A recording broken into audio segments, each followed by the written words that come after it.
I was losing a lot in Go Battle League, and then I had to start copying some teams from my opponent. The first team that I copied absolutely got me 150 ELO on Go Battle League, and that was crazy. So here is the team that I copied from my opponent, and we're gonna use Lantern up in front while Obstagoon with Noctowl will take over the backline status. So let's see what we have here, since now Lantern is gonna be able to tank one more charge attack from that Deoxys, and we can still keep going here if we want to. However, this opponent decides to bail out to the Registeel, and we're gonna fall with a switch to our Obstagoon. So as it seems here, this Zap Cannon will debuff us, and even if we reach to the cross chop, to my surprise they can still survive. So look at that, trainers, 1 HP in the dream. However, they can still not reach to that final charge attack, and now they will return to the battle with that Deoxys. All I have to do here is to complete the farm down, but of course I make the mistake here and switch out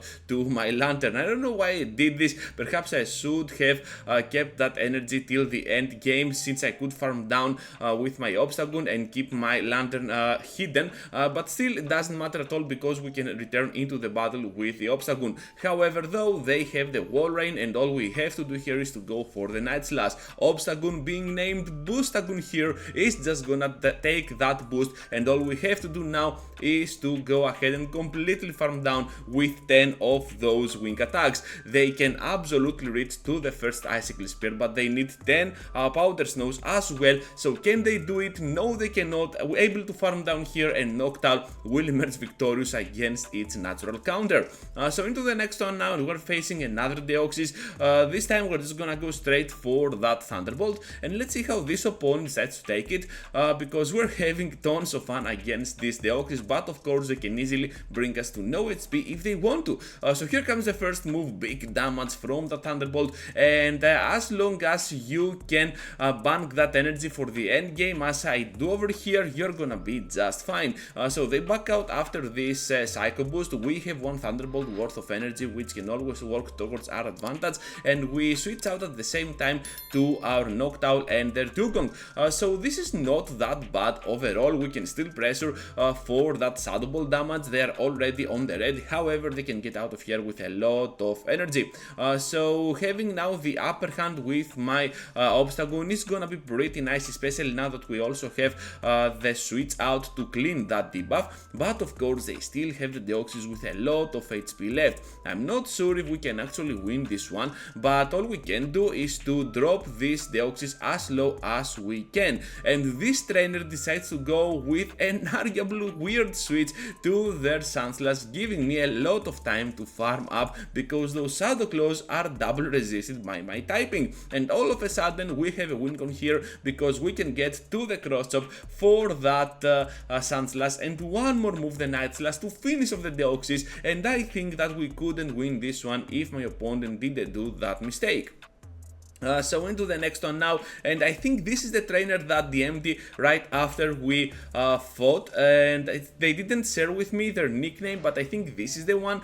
So let's see how well we can do up against this Dragonite, because it is totally a very bad lead for our Lantern. Any Dragon type is a bad lead, even though they are part flying.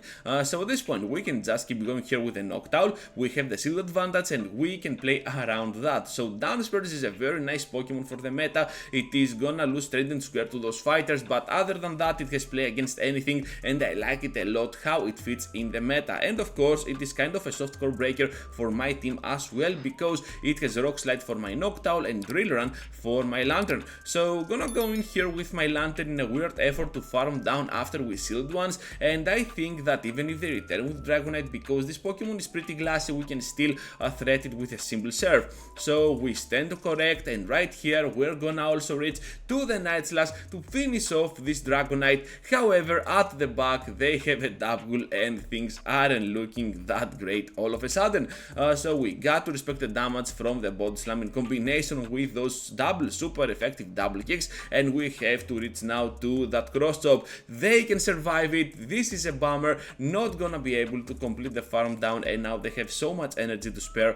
Just gonna throw it on my Lantern, and we're gonna lose this battle. Well played to my opponent here, and now we're gonna move forward into the next one. We're having a Shadow Ninetales up in front. This is not the best lead ever. They can easily farm us down if they want to sacrifice a few shields here, and we're just gonna go with a straight Thunderbolt, because if we go for the Surf and take it, perhaps we might be in deeper trouble. However, they want to shield. Once again, we have the shield advantage, and Lantern does that work pretty well. So the worst possible lead that you can get for this team is mostly gonna be something like a Victreebel or a Venusaur, because the poison typing will still do a lot of solid work up against our pseudo fighter, the Obstagoon, while the grass typing obviously will help against the Lantern.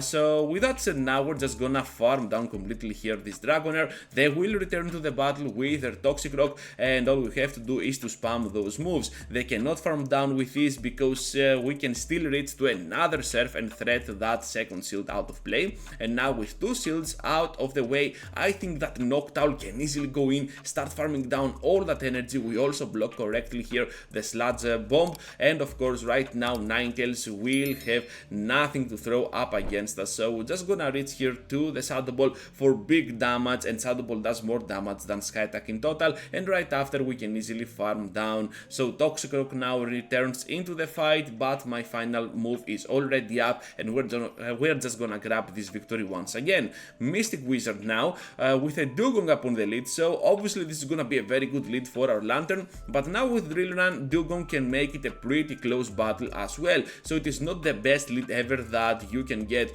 like it used to be.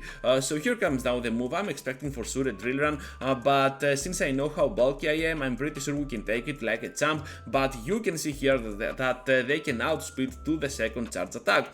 So with that in mind, I'm just gonna take advantage of them being super slow on that energy gain with those Ice Shards. Now we're gonna throw the Thunderbolt, and they have a Venusaur at the back. What did I tell you? You have to switch out of there, and this time the safe switch will not be a Noctowl, excuse me, but instead has to be Obstagoon, because you want to keep that Noctowl for the end game. So down we go to a simple Frenzy Plant. This is also a sad one.